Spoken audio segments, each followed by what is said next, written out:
Hi. ശരീരത്തിൽ തൊട്ട് കഴിഞ്ഞാൽ ഒരാൾ സ്വർണ്ണ ശില്പമായി മാറുന്ന ഒരു റീല് കണ്ടിട്ടാണ് ഞാൻ ഈ സിനിമയെ ഒന്ന് എന്താണ് ഏതാണ് സിനിമ എന്നൊക്കെ ഒന്ന് സെർച്ച് ചെയ്ത് നോക്കാൻ തുടങ്ങിയത്. അപ്പോൾ സെർച്ച് ചെയ്ത് നോക്കിയപ്പോൾ സിനിമയുടെ പേര് കിട്ടി. അതിന് എവിടെ ഉണ്ടെന്ന് നോക്കിയപ്പോൾ എന്തായാലും നെറ്റ്ഫ്ലിക്സിലുണ്ട്. എന്നാൽ പിന്നെ ഒന്ന് കണ്ടുകളായി, എന്താണ് ഇതിൻ്റെ കഥയെന്ന് അറിയണമല്ലോ, ഇതെന്താണ് ഇങ്ങനെ എല്ലാവരും സ്വർണ്ണമായിട്ട് മാറുന്നത് എന്നൊക്കെ കണ്ടപ്പോൾ എന്തായാലും ഒന്ന് കണ്ടുകളയാമെന്ന് കരുതിയാണ് ഞാൻ ഈ സിനിമ കാണുന്നത്. കണ്ടപ്പോൾ വളരെ വ്യത്യസ്തമായിട്ടുള്ള കഥയും അതിൻ്റെ സംഭാഷണങ്ങളും വേറൊരു രീതിയാണ്, ഒരു പരീക്ഷണ ചിത്രം എന്ന് തന്നെ പറയണം. അപ്പോൾ പടം കണ്ടു, ഒത്തിരി ഇഷ്ടപ്പെട്ടു. വളരെ നല്ലൊരു കഥയും അഭിനേതാക്കളൊക്കെ പുതുമുഖങ്ങളാണെന്ന് തോന്നുന്നു. കാരണം എനിക്ക് ഭയങ്കരമായിട്ട് എനിക്ക് പരിചയമുള്ള മുഖങ്ങൾ ഒന്ന് രണ്ട് പേരുണ്ടെങ്കിലും പക്ഷേ എന്നാലും ഒരു ന്യൂ ഫേസസ് ആണ് കൂടുതലെന്ന് തോന്നി. ഒരു തെലുങ്ക് ചിത്രമാണ് കേട്ടോ ഇത്. തെലുങ്കിൽ റിലീസ് ചെയ്തതിന് ശേഷം അത് തമിഴിലും വന്നിട്ടുണ്ടായിരുന്നു.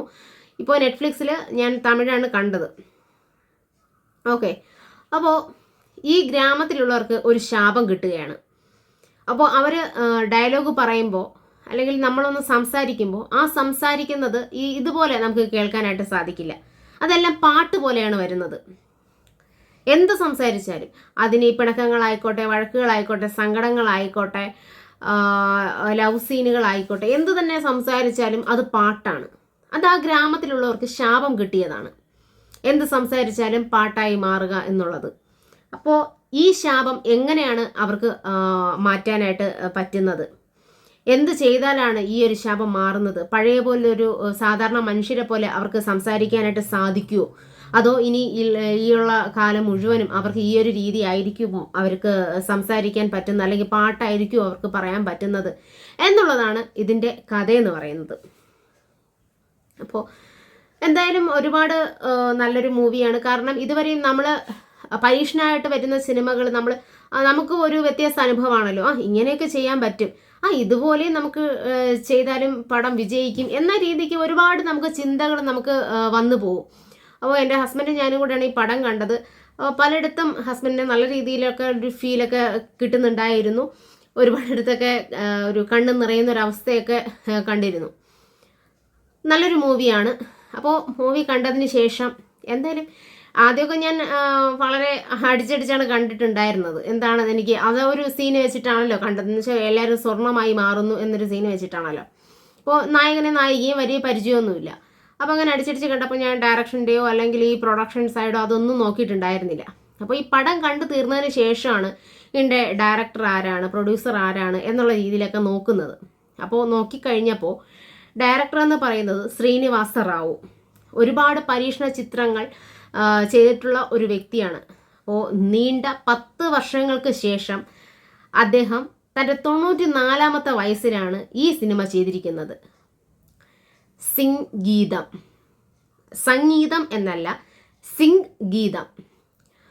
സിംഗീതം എന്ന് പറയുന്ന ഈ സിനിമ തെലുങ്ക് ചിത്രമാണ്. അത് പ്രൊഡ്യൂസ് ചെയ്തിട്ടുള്ളത് നാഗ് അശ്വിനാണ്. അതിൻ്റെ മ്യൂസിക് ചെയ്തിരിക്കുന്നത് ദേവ്ശ്രീ പ്രസാദാണ്. അപ്പോൾ ഈ ഡയറക്ടറാണ്, ഈ ശ്രീനിവാസ റാവു എന്ന് പറയുന്ന ഡയറക്ടറാണ് രാജപാർവൈ, പുഷ്പക വിമാന, അപൂർവ സഹോദരങ്ങൾ എന്നൊക്കെ പറയുന്ന തമിഴിലെ അപൂർവ സഹോദരങ്ങളൊക്കെ ഭയങ്കര ഹിറ്റായിരുന്നു.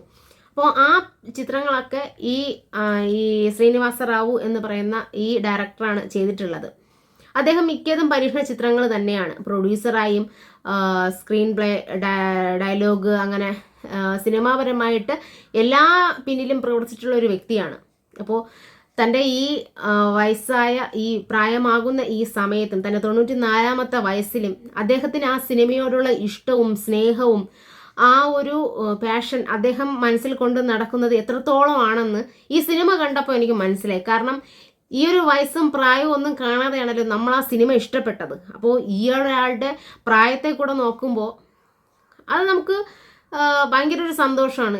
ഇത്രയും ഒരു പ്രായത്തിലും അദ്ദേഹം ഇങ്ങനെ ചെയ്യുന്നുണ്ടല്ലോ എന്ന് ഓർക്കുമ്പോൾ. ഇന്നത്തെ ചെറുപ്പക്കാർക്ക് അയ്യോ എനിക്ക് ഇത്ര വയസ്സായി, എനിക്കിനി ഒന്നും ചെയ്യാൻ പറ്റത്തില്ല, എനിക്ക് ഇങ്ങനത്തെ ഒരു രോഗമാണ്, എനിക്കിനി ഒന്നും ചെയ്യാൻ പറ്റില്ല എന്നൊക്കെ കാണുന്നവരുടെ കൂട്ടത്തിലാണ് ഈ വയസ്സായ സമയത്ത് പോലും അയാൾ ഇങ്ങനെ ഒരു കാര്യം ചെയ്തിട്ടുള്ളത്.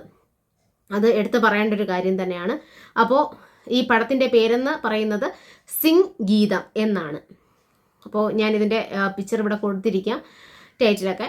അപ്പോൾ അത് പടം കാണാൻ താല്പര്യമുള്ളവർക്ക് നെറ്റ്ഫ്ലിക്സിലൊന്ന് കണ്ടു നോക്കൂ. നിങ്ങളുടെ ഒരു പുതിയൊരു അനുഭവമായിരിക്കും, വ്യത്യസ്ത അനുഭവമായിരിക്കും ഈ കഥയും അതിൻ്റെ കഥാപാത്രങ്ങളും അടുത്ത ആ രീതിയും കാര്യങ്ങളും ഒക്കെ. അപ്പോൾ കാണാത്തവരുണ്ടെങ്കിൽ ഒന്ന് കാണുക. Okay, by.